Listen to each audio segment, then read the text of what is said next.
Parenting दुनिया का सबसे एक इम्पॉर्टेंट रोल होता है जिसको आप कहे जाएं, और उसके बाद ही बाकी चीज़ें आती हैं। और अगर आपकी पेरेंटिंग सही है तो आगे लाइफ बड़ी आपकी स्मूथली भी चलती है, और जैसे सोसाइटी में आपने मूव करना वैसे भी करते हैं। हम सबके सामने बच्चों को कहते हैं ना, बच्चों की भी तो सेल्फ रिस्पेक्ट है। हम उनकी डिसरिस्पेक्ट कर देते हैं समटाइम, उनको कंपेयर करके दूसरों के साथ सबके सामने झिड़क के।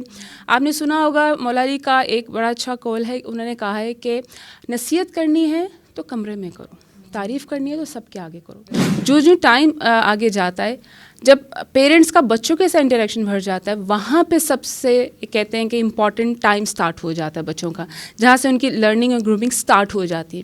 तो वर्किंग लेडीज़ हैं, ये जो पेरेंट्स हैं, जैसे फादर्स भी शाम को आते हैं, बेशक हाउस वाइफ हैं, लेकिन फादर भी कहाँ टाइम निकालते हैं। सो उनको भी चाहिए, चाहे वो मदर है, जो ये दोनों की रिस्पॉन्सिबिलिटी कि वो अपने बच्चों को time they. It's not only mother, ये दोनों की तरफ से होता है।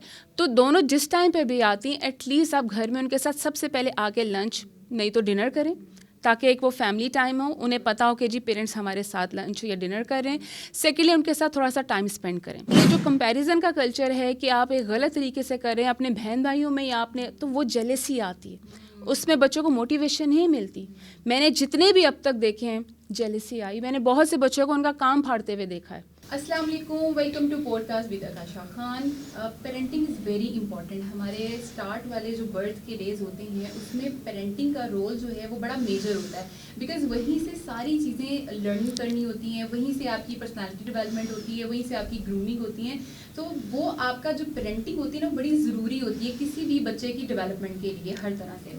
इसी सिलसिले में आज हमने पेरेंटिंग एक्सपर्ट को बुलाया है। अमरीन अस्करी हमारे साथ मौजूद हैं, जो कि हेड ऑफ स्टेप स्कूल की प्रिंसिपल हैं। आइए इनसे बात करते हैं और जानते हैं कि पेरेंटिंग किस तरीके से जो है वो हम उसको कर सकते हैं, क्या क्या चीज़ें ज़रूरी हैं, और एक बच्चे की डेवलपमेंट के लिए, उसकी पर्सनालिटी, उसके कॉन्फिडेंस को ग्रूम करने के लिए क्या क्या चीज़ें जो हैं वो पेरेंट्स को करनी चाहिए। अस्सलाम वालेकुम, thank you so much for having us today. कैसी हैं आप? अल्हम्दुलिल्लाह, thank you so very much, and thank you so much for having me on the show again. Thank you so much, most welcome. अच्छा, सबसे पहले तो जैसे कि मैं जिक्र कर रही थी कि पेरेंटिंग बड़ी ज़रूरी होती है बच्चे की डेवलपमेंट के लिए। So what do you suggest कि आपके अकॉर्डिंग जो है वो क्या आप इस बारे में कहती हैं? देखिए, ऑब्वियसली पेरेंटिंग दुनिया का सबसे एक इम्पॉर्टेंट रोल होता है जिसको आप कहे जाएं, और उसके बाद ही बाकी चीज़ें आती हैं। और अगर आपकी पेरेंटिंग सही है तो आगे लाइफ बड़ी आपकी स्मूथली भी चलती है, और जैसे सोसाइटी में आपने मूव करना वैसे भी करते हैं। तो it's all depend on the parents. School teachers तो बिल्कुल बाद में आते हैं, लेकिन पहले मदर और घर का एनवायरनमेंट, पेरेंट्स, सराउंडिंग में कितने लोग हैं, कौन लोग हैं, वो कैसे ट्रीट करते हैं, ये सारी चीज़ें बहुत ज़्यादा मैटर करती हैं। अब बच्चा जब घर में होता है तो डेफिनेटली वो सारे इन्वायरमेंट को देख रहा होता है, सबको कन्वर्सेशन करते हुए देखता है, कौन कैसे बिहेव करता है, कैसे आपस में बात करते हैं, वो सबसे पहले वो ऑब्ज़र्व कर रहे होते हैं। जो जो टाइम आगे जाता है, जब पेरेंट्स का बच्चों के साथ इंटरेक्शन बढ़ जाता है, वहाँ पे सबसे कहते हैं कि इम्पॉर्टेंट टाइम स्टार्ट हो जाता है बच्चों का, जहाँ से उनकी लर्निंग और ग्रूमिंग स्टार्ट हो जाती है। अभी पेरेंट्स पे डिपेंड करता है कि वो बच्चों को कैसा बनाना चाहते हैं, कॉन्फिडेंट बनाना चाहते हैं, या बिल्कुल ही वो बच्चे जो इंट्रोवर्ट हो जाएं। ठीक है, पर्सनैलिटी उनकी ग्रूम नहीं होती, और उसकी बहुत से रीज़न्स हैं। पहली रीज़न तो ये है कि बच्चों के साथ आप पेरेंट्स कैसे इंटरेक्ट करते हैं। मोस्ट इम्पॉर्टेंटली हमारे यहाँ पे 3 मिस्टेक्स बहुत कॉमनली की जाती हैं, जिसको मुझे लगता है कि अगर पेरेंट्स थोड़ा सा अगर उसके ऊपर फोकस करें तो उनको लगेगा कि yes we are doing these things, जिसकी वजह से बच्चों के कॉन्फिडेंस में, स्पेशली उनकी पर्सनैलिटी और कॉन्फिडेंस में बहुत ज़्यादा एक इफेक्ट आता है। नंबर 1 के सबसे पहले वो ओवर प्रोटेक्टेड हो जाते हैं, उनको रिस्क नहीं लेने देते, चैलेंजेस को एक्सेप्ट नहीं करने देते। हम लोग कहते नहीं वहाँ पे ना जाओ, ऐसे नहीं करना, गिर जाओगे, ये मत करो। बच्चा जो है वो हर चीज़ को एक्सप्लोर करना चाहता है। अगर आप उसके साथ मिलकर उस चीज़ को एक्सप्लोर करते हैं तो बच्चे में कॉन्फिडेंस आता है कि मेरे साथ मेरे पेरेंट्स हैं, लेट देम एक्सप्लोर, उनको देखने दे कि है क्या। Forget about the results. Yes, बाकी चीज़ों को छोड़ के जो उनके लिए डेफिनेटली हार्मफुल हैं, लेकिन बच्चे को एक्सप्लोर करने दें, उससे अपने जहन से चीज़ों को सोचने दें। हम इतने ओवर प्रोटेक्टेड हो जाते हैं कि हम लोगों से भी उसको बात नहीं करने देते, कि नहीं इंटरेक्ट नहीं करना, बिकॉज दे आर स्ट्रेंजर्स। ठीक है, हमें पता है दे आर स्ट्रेंजर्स, बट बच्चों को हम इंट्रोवर्ट बनाते जा रहे हैं। सेकेंडली हम उनको कंपेयर करते हैं बाकी लोगों के साथ। हम अगर बच्चों को मना करते हैं तो बजाय इसके कि हम बच्चों को रूम में ले जाएं, उनको समझाएं, हम सबके सामने बच्चों को कहते हैं ना, बच्चों की भी तो सेल्फ रिस्पेक्ट है, हम उनकी डिसरिस्पेक्ट कर देते हैं समटाइम, उनको कंपेयर करके दूसरों के साथ सबके सामने झिड़क के।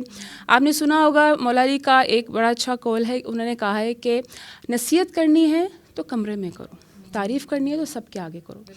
ये चीज़ बड़ी ज़रूरी है। हमें अपना भी बचपन याद आता है कि जब सबके सामने डांट पड़ा करती थी तो हम कहते थे कि सबके सामने क्यों डांट दिया।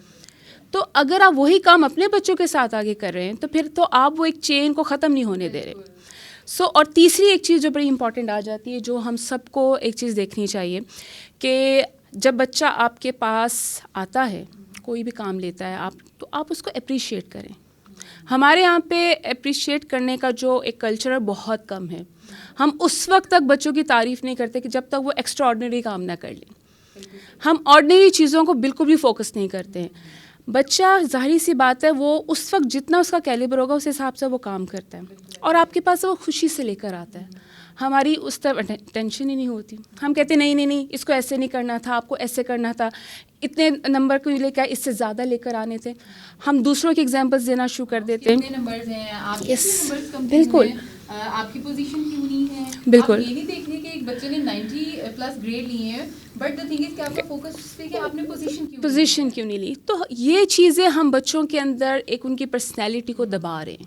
बिल्कुल सही बात कह रही हैं आप। हम लोगों को एज अ पेरेंटिंग कहते ही इसे को है, जहाँ पे हमने बच्चों को ग्रूम करना है, उनकी पर्सनालिटी बनानी है। हमें पता है कि ज़माना कैसा जा रहा है, सोसाइटी कैसे जा रही है। हमें बचपन से अब उनकी सॉफ्ट स्किल्स के ऊपर काम करना पड़ेगा। अब आपने देखा होगा जितनी बड़ी कंपनीज़ हैं वो ट्रेनिंग्स करा रही है महंगी, और किस पे करवा रही हैं? सॉफ्ट स्किल्स के ऊपर करा रही है।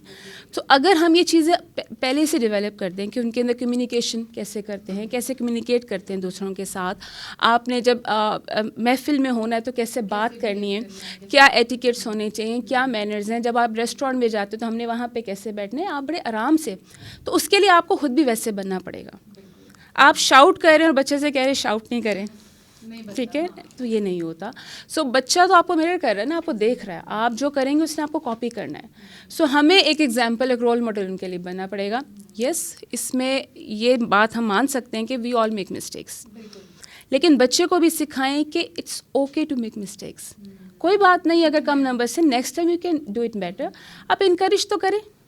तो ये सारे पॉइंट्स जो मैंने अभी डिस्कस किए हैं कि बच्चे की पर्सनैलिटी को ग्रूम करने में, उनको आगे लेके जाने में, उनके कॉन्फिडेंस में बहुत ज़्यादा रोल प्ले करते हैं।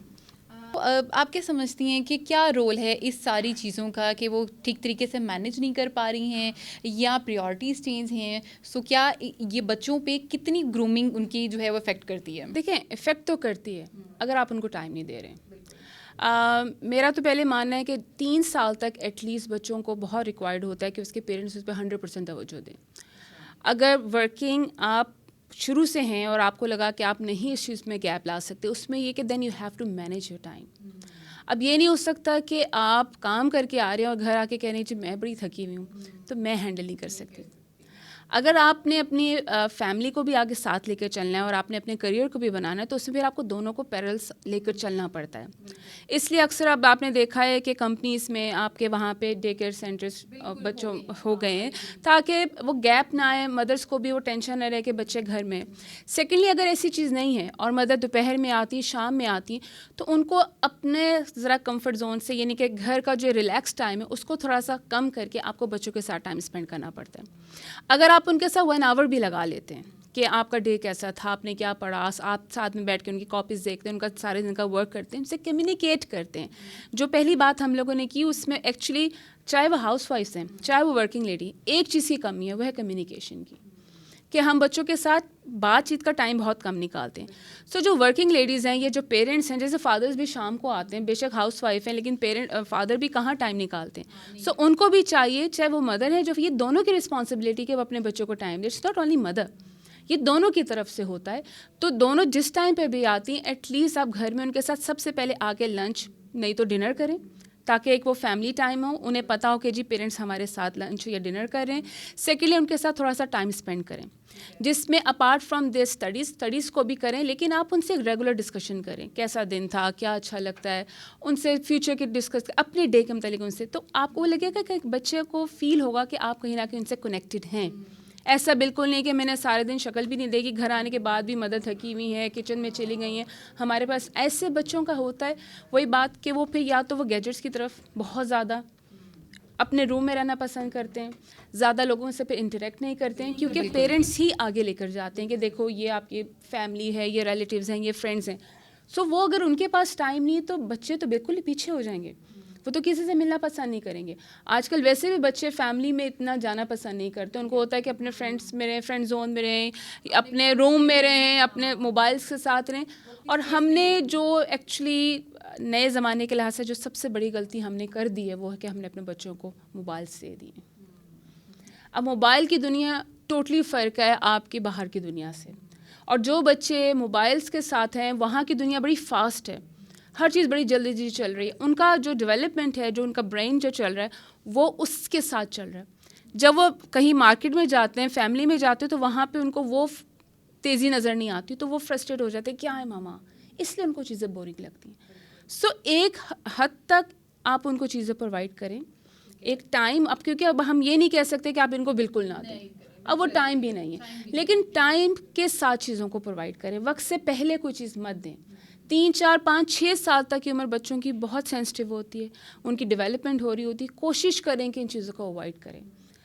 स्केड्यूल एक बना ले कि ठीक है, अगर आपको भी थोड़ा सा टाइम चाहिए तो उस टाइम पे जब आपने रेस्ट करना है उस टाइम पे प्रोवाइड करें, अदरवाइज कोशिश करें कि आप डायरेक्टली उनके साथ इंटरेक्ट हो। बिल्कुल, जैसे आपने बोला फैमिली टाइम है, इसी तरह से फ़ोन टाइम कर लें, स्टडी टाइम कर लें, तो प्रॉपर अगर स्केड्यूल आप बना लेंगे तो मेरे ख्याल से मैनेज करना आसान हो जाएगा। वो बच्चों में भी एक डिसिप्लिन आएगा और बच्चों की भी ग्रूमिंग उस तरह से होगी। कॉन्फिडेंस के लिए क्या कहेंगी आप बच्चों के लिए? देखिए, कॉन्फिडेंस के लिए मैं यही कहूँगी, जैसे मैंने शुरू में बात की कि बच्चों को अप्रिशिएट करना सीखें। ठीक है, ज़रूरी नहीं कि हर बात में ही अप्रिशिएट किया, बाज़ बच्चे ओवर कॉन्फिडेंट हो जाते हैं क्योंकि उनकी हर जगह तारीफ़ हो रही है, उन्हें लगता है कि हमें शायद गलती नहीं, लेकिन सुपीरियर वाले बिल्कुल आ जाते हैं कि हम बड़े हम कुछ और हैं। उसमें पेरेंट्स के साथ बच्चों का वही टाइम, एक टाइम आपस में रखें, बच्चों को इनकरेज करें कि वो आगे बढ़ सकते हैं। अगर उनको कोई चीज़ नहीं आती, बजाय इसके कि हम उनको डांटें, उनको कंपैरिजन करें, आप उनसे कि कोई बात नहीं, जस्ट वर्क हार्ड। अगर वो 10 से 20% पे भी आ जाते हैं, उनको बहुत ज़्यादा अप्रिशिएट करें कि ये आपकी एफर्ट्स थी कि आप इतना भी आगे हो। और आपको पता है स्टेप बाय स्टेप ये बच्चे आगे आते हैं। आप कॉन्फिडेंस उनको ओवरनाइट नहीं चेंज कर सकते कि जी मैंने इनको कॉन्फिडेंट बच्चा बना दिया। आप इनके स्कूल में टीचर्स के साथ इंटरेक्ट करें कि आप और हम मिलकर काम करते हैं, पेरेंट्स जाएँ टीचर्स के पास कि हम किस तरह से इसको बेटर कर सकते हैं, क्लास में आप इसको पार्टिसिपेट कराएं। पेरेंट्स को चाहिए कि फैमिली में इनको लेकर जाएं, जो कज़न्स आते हैं उनके साथ इनके इंटरेक्शन अच्छे। और सबसे ज़्यादा मेरे लिए सबसे नज़दीक पेरेंट्स का अपने बच्चों के साथ इंटरेक्शन बहुत ज़रूरी है, और वो पॉजिटिव होना चाहिए, रिस्पेक्टफुल होना चाहिए। बड़े होकर डांटना अलग बात है, लेकिन उस एज में बच्चों को कुछ समझ नहीं होती। अगर आप उनको किसी से मना करें ना, गिव देम रीज़न कि मैंने आपको मना क्यों किया। हमारे टाइम पे पहले कह दिए जाते थे नहीं करना, हम सोचते रहते थे क्यों नहीं करना, इस चीज़ से मना क्यों किया। So always give them reason कि मैंने आपको इस चीज़ से अगर मना किया है, या बाहर जाने से मना किया, या ये चीज़ इस्तेमाल करने से, तो क्या रीज़न्स हैं, इसके क्या इफ़ेक्ट्स होते हैं। बच्चे इस चीज़ को एक्सेप्ट करते हैं अगर आप उनको बता दें। बिल्कुल, आजकल के बच्चे भी और तरह से वो लॉजिक मांगते हैं। बिल्कुल, एक रिस्पेक्ट भी रखें आपस में। कहते हैं ना, पेरेंट्स ने दोस्ती कर ली तो रिस्पेक्ट का कल्चर ख़त्म हो गया, वो गलत तरीका हो गया। हम रिस्पेक्ट का भी रख सकते हैं लेवल, हम आपस में दोस्ती भी कर सकते हैं, और हम बच्चों की एक बहुत बेहतरीन ग्रूमिंग कर सकते हैं।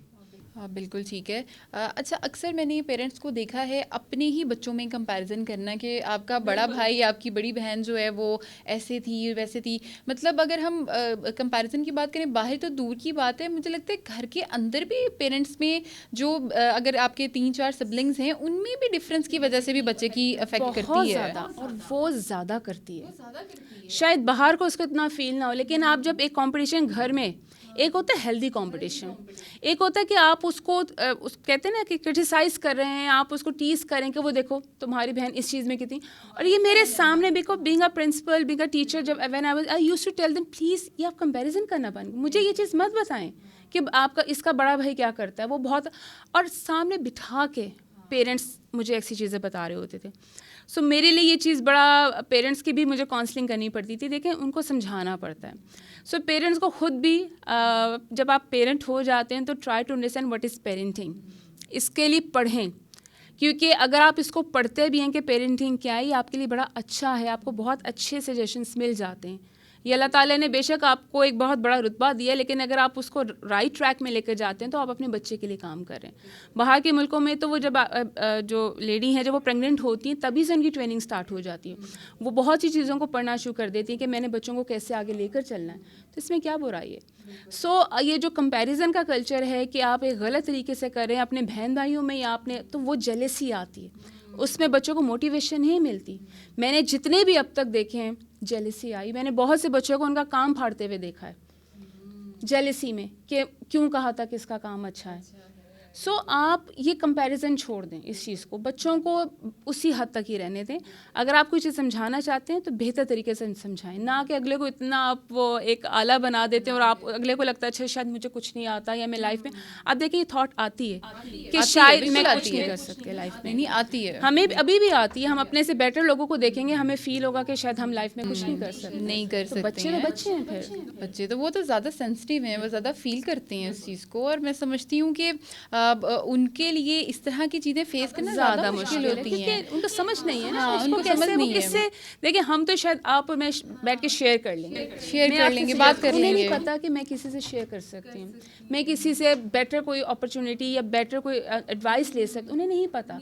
सो वो उसमें ही कंफ्यूज हो जाते हैं और उनका कॉन्फिडेंस का लेवल बिल्कुल ज़ीरो हो जाता है। और बेसिकली पेरेंट्स ही उन्हीं के लिए है ना, मतलब उनके लिए तो सारी उनकी दुनिया पेरेंट्स ही हैं, तो अगर वहाँ से ही उनको ये सारी चीज़ें मिल रही होंगी तो वो कैसे इस चीज़ को डील करेंगे ना, तो मतलब मेरे ख्याल से बड़ा मुश्किल हो जाता है। बिल्कुल ठीक है, बहुत ही ज़बरदस्त किस्म की आपने एडवाइस की है, और मैं समझती हूँ कि जो भी पेरेंट्स ये देख रहे होंगे बिल्कुल मैं इस चीज़ पर कॉन्फिडेंट हूँ कि वो ज़रूर कुछ ना कुछ उनके लिए जो है ना बेनिफिट होगा।